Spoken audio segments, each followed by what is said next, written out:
Bismillahirrahmanirrahim. Assalamualaikum warahmatullahi wabarakatuh. Alhamdulillahi rabbil alamin. Wa bihi nasta'inu ala umuri dunya waddin. Asyhadu an la ilaha illallah wa asyhadu anna Muhammadar Rasulullah. Allahumma sholli ala Sayyidina Muhammad wa ala ali Sayyidina Muhammad. Hadirin wal hadirat jamaah sholat subuh Masjid Al-Muhajirin yang kami muliakan. Pertama-tama marilah kita panjatkan rasa syukur kita kehadirat Allah Subhanahu wa ta'ala. Pada pagi hari ini, pada subuh kali ini, atas izin Allah, kita bisa kembali berkumpul, kita bisa kembali bersama-sama menjalankan satu kewajiban kita, yaitu melaksanakan sholat subuh secara berjamaah. Seperti biasa, pada subuh kita lanjutkan dengan ta'lim, kita lanjutkan dengan kultum. Mudah-mudahan ini bisa menambah pengetahuan kita, ilmu-ilmu kita, terutama terkait dengan ilmu keagamaan kita. Sholawat beserta salam semoga terlimpah curah kepada junjungan kita Nabi Muhammad sallallahu alaihi wasallam, untuk keluarganya, para sahabatnya, para tabi'in dan tabi'in. Mudah-mudahan juga sampai kepada kita sebagai umatnya hingga akhir zaman. Amin ya rabbal alamin. Jamaah rahimakumullah. Beberapa orang jamaah masih belum kelihatan. Di antaranya Pak Syukri, kemudian Pak Yudef, terus Pak Oka juga belum muncul, Pak Sofyan, Pak Toto, Pak Adang SP. Nah, yang saya ingat itu, mungkin mereka saat ini masih dalam kondisi kurang sehat. Mudah-mudahan kita doakan, mudah-mudahan Allah segera menyembuhkan penyakitnya. Allah mengembalikan mereka semua dalam keadaan sehat walafiat, sehingga bisa kembali bersama-sama dengan kita di masjid ini, ya, biasa ngariung, ngobrol, berzikir, ta'lim bareng, dan kembali normal seperti biasa, ya. Sebab sudah lama tidak terdengar suara tertawanya Pak Sopian dengan Pak Toto sebelah selatan gitu ya, biasanya suka rame gitu ya. Jamaah rahimakumullah, pada kesempatan ini seperti biasa tiap 2 minggu sekali izinkan saya menyampaikan materi yang pembawa acara sering disebut katanya kajian tasawuf dan akhlak, kajian tasawuf dan akhlak. Sebenarnya itu terlalu mewah bagi saya untuk melabelkan yang saya sampaikan dengan judul itu gitu ya. Sebab itu mungkin orang-orang yang punya kapasitas dan kompetensi tertentu.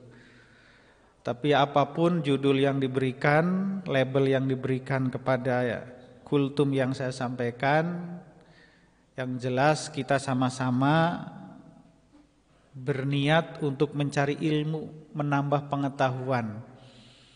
Yang disampaikan oleh para penceramah sesungguhnya itu bukan sekedar menasehati kepada jamaah, itu adalah menasehati juga untuk, terutama bahkan adalah untuk dirinya sendiri.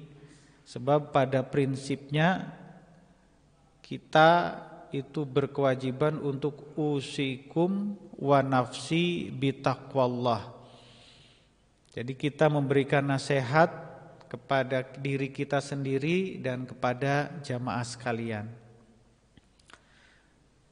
Minggu kemarin saya di bagian akhir mengutip kalimat dari Syekh Abdul Qadir Jailani dalam Sirul Asror.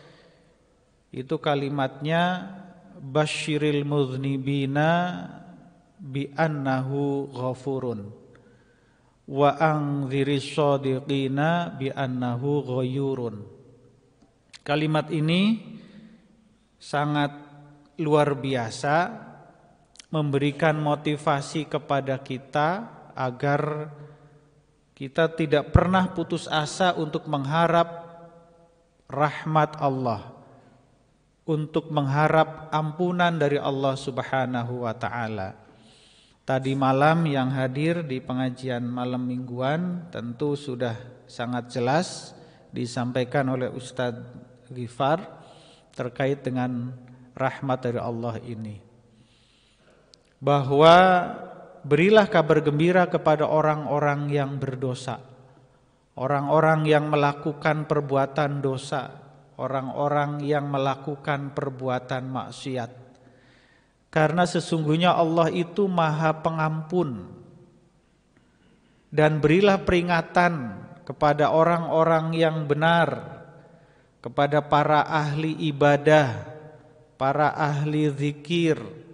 Sesungguhnya karena Allah sesungguhnya adalah Maha mengubah, bi annahu ghayurun. Jamaah rahimakumullah, maka kalimat indah ini menurut saya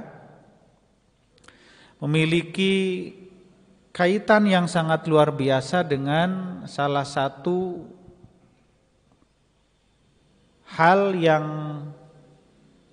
diperintahkan oleh Allah Subhanahu wa taala.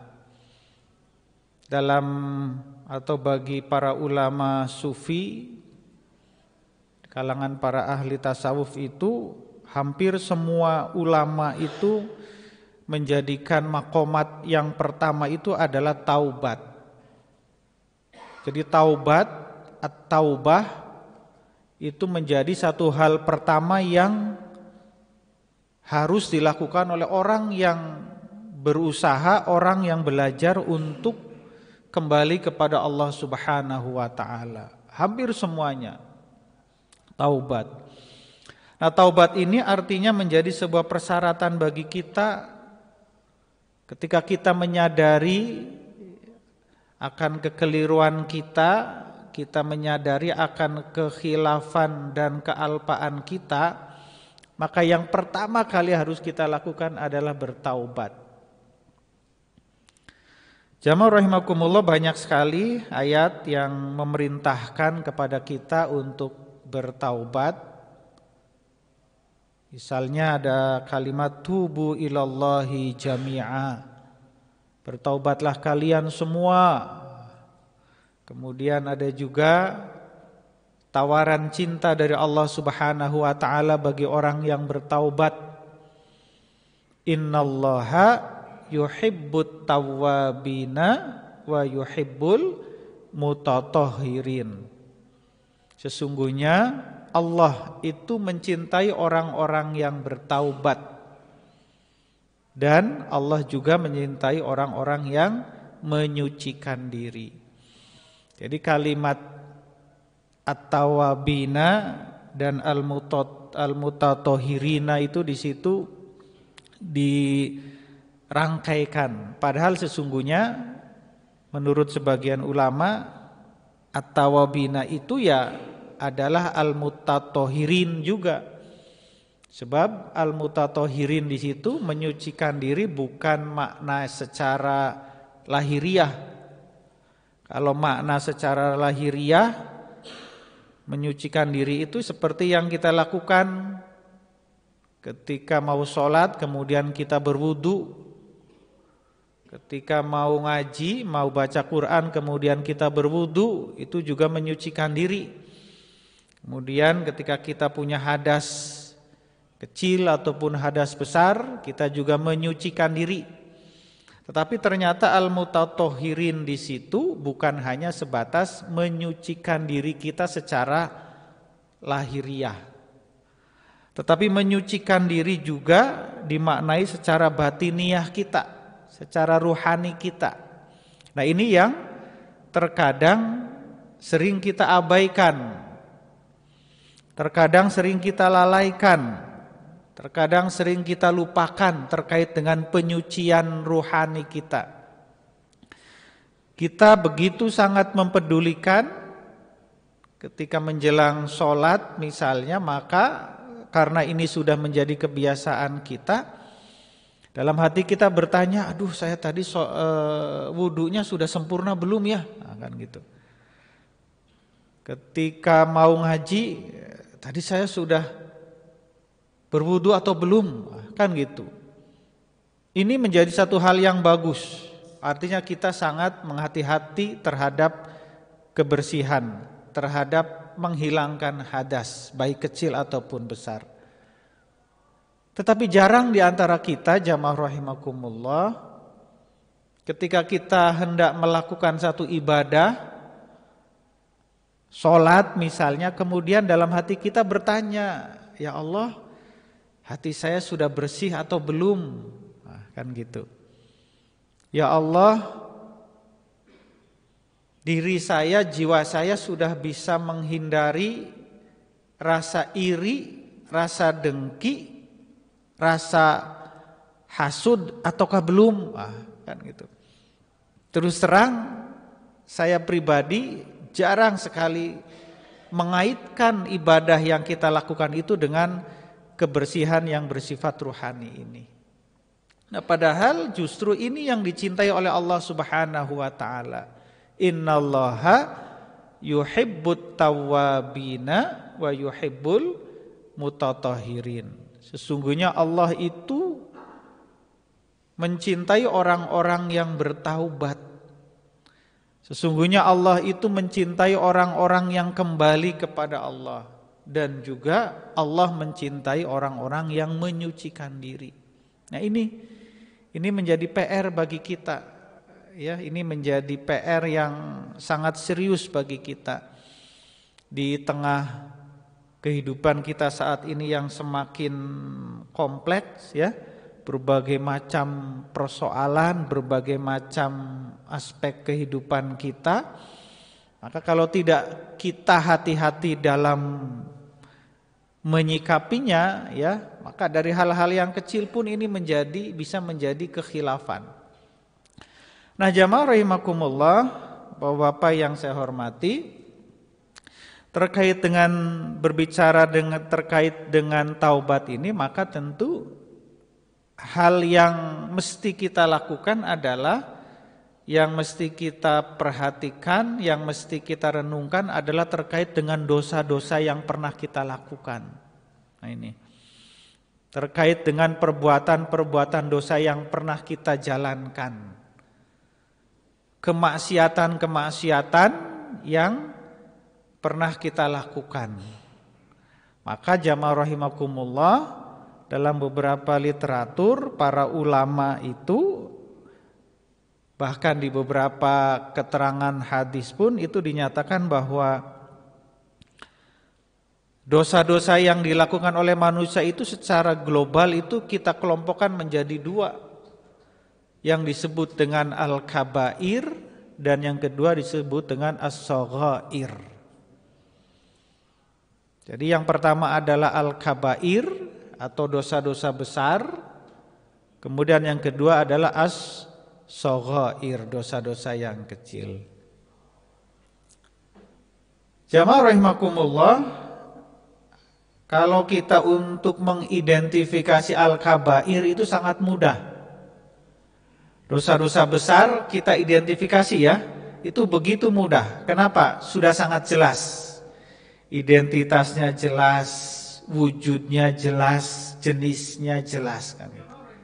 Sehingga kemudian kita gampang untuk memberikan respon dan pada akhirnya kita melakukan pertaubatan. Bagi manusia misalnya yang pernah melakukan zina, maka langsung saya punya dosa besar nih, zina, ya. Orang yang pernah melakukan kemusyrikan, kemudian dia ingat, saya punya kabair nih, punya dosa besar nih, musyrik, syirik kepada Allah. Orang pernah melakukan perbuatan durhaka, menyakiti hati orang tua, nah, itu kan perbuatan dosa besar. Dia ingat, ini saya punya kabair. Setelah itu kemudian dia bertaubat kepada Allah. Nah itu, makanya tadi saya katakan ini sangat mudah untuk kita mengidentifikasinya. Ketika kita mudah untuk mengidentifikasi, mengenali, maka kemudian kita bisa langsung kepada melakukan pertaubatan itu. Tetapi persoalannya jamaah rahimakumullah, kita terkadang sering melupakan yang as-shaghair ini. Dosa-dosa kecil ini atau dosa-dosa yang kita anggap kecil ini sering kita lupakan. Jujur, bahkan mungkin kita tidak bisa menghitung berapa dosa-dosa kecil yang pernah kita lakukan. Kita jalan, ketemu dengan orang, dan orang itu kemudian status sosial, ekonomi dan lain sebagainya di bawah kita misalnya. Kemudian kita ketemu dengan dia menyapa, tetapi kemudian kita cuek-cuek saja, bahkan hanya melihatnya dengan lirikan sebelah mata. Kita lewat aja begitu saja, tanpa kemudian kita menyadari, oh saya telah melakukan perbuatan dosa. Kan gitu. Kita ketemu dengan orang, kemudian dalam hati kita, si itu kok gitu ya. Udah tua, dalam hati ya. Sudah berumur, kok jarang ke masjid, jarang ibadah, jarang ngaji, atau bahkan mungkin gak kayak saya, sholat fardu 5 waktu ke masjid. Terus hati kita berkata, ya, mengungkapkan kebaikan-kebaikan diri yang pernah kita lakukan. Sementara kemudian kita mengungkapkan keburukan-keburukan orang lain dalam hati kita. Udah aja lewat begitu saja. Kita tidak menyadari bahwa ini adalah bagian dari shaghair. Kita lihat kotak infak di masjid, kemudian kita masukkan sekian rupiah yang kita miliki dalam kotak infak tersebut. Setelah itu kemudian lewat orang yang tidak melakukan hal yang sama dengan kita. Dalam hati kita kemudian berkata, risi eta padahal mah kaya tapi tidak pernah infak. Dalam hati dia berkata seperti itu, dia menyombongkan perbuatan infak yang ia lakukan. Kan gitu. Selama ini kita sangat-sangat sering dalam banyak hal membicarakan orang lain, ya, baik itu fakta ataupun bukan fakta. Kita sering menganggap remeh orang lain, menganggap rendah orang lain dalam hal apapun. Bahkan mungkin ketika kita di lapang badminton, kemudian kita menganggap bahwa lawan kita itu lebih rendah dari kita. Nah, ini juga mungkin jadi persoalan, meremehkan. Si eta mah karek belajar badminton orang smash we kan gitu. Lain teh nyindir paligar ieu mah. Da paligar mah bager soleh di lapang oge kan gitu. Kan gitu. Ini kan hal-hal yang setelah itu kita lakukan udah aja lewat tanpa kemudian kita menyadari bahwa kita telah melakukan perbuatan kesalahan. Nah, beda dengan tadi misalnya yang di awal al-kabair itu. Zina, syirik, kemudian durhaka kepada kedua orang tua. Itu kan sudah jelas. Itu sudah jelas. Ketika kita ingat, kita sadar, kemudian kita melakukan pertobatan kepada Allah Subhanahu wa taala.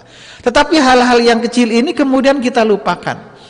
Maka jamaah rahimakumullah, saya kutip sebuah perumpamaan dalam Tajul Arush karya Imam Ibnu Athaillah. Itu beliau mengumpamakan bahwa al-kabair itu ibarat sebagai seekor singa. Jadi ketika seorang kemudian bertemu dengan seekor singa, itu kan sudah sangat jelas, itu binatang buas, menakutkan, membahayakan. Kemudian dia minta pertolongan, dia berlindung kepada Allah dan Allah memberikan pertolongan sehingga ia selamat dari singa ini.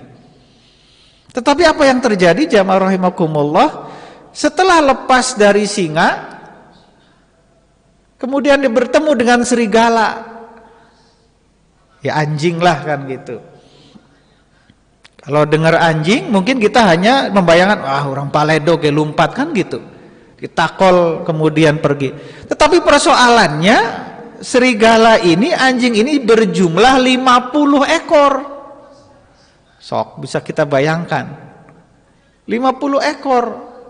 Tadi kita selamat dari seekor singa yang buas karena Allah menyelamatkan kita sehingga kita kemudian bertaubat.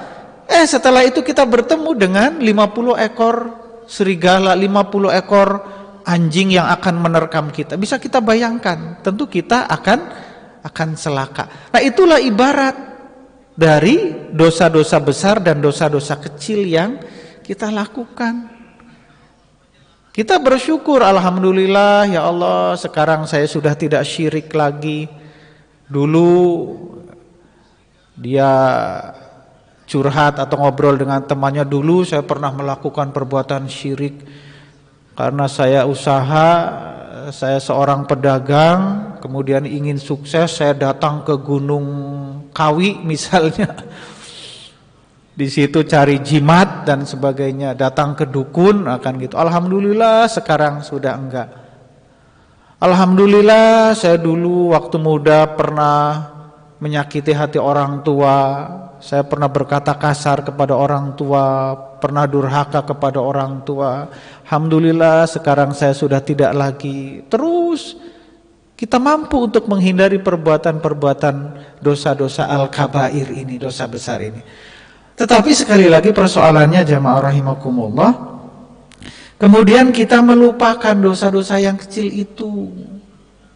Maka ada kalimat la kabair ma'al istighfar, la saghair ma'al istimrar, istilahnya seperti itu. Tidak ada perbuatan dosa-dosa besar apabila diiringi dengan istighfar, diiringi dengan permohonan ampun, diiringi dengan pertaubatan kepada Allah Subhanahu wa taala. Tetapi sebaliknya tidak ada yang kecil, tidak ada istilah dosa-dosa kecil, la saghair ma'al istimrar. Ketika itu dilakukan secara terus menerus. Kita lakukan tiap hari misalnya di rumah, komunikasi dengan keluarga, dengan anak-anak kita, dengan istri kita. Kemudian di situ kita melakukan hal-hal yang bisa menyakiti mereka, kata-kata kita mungkin kurang enak, kata-kata kita mungkin kurang berkenan. Kan gitu.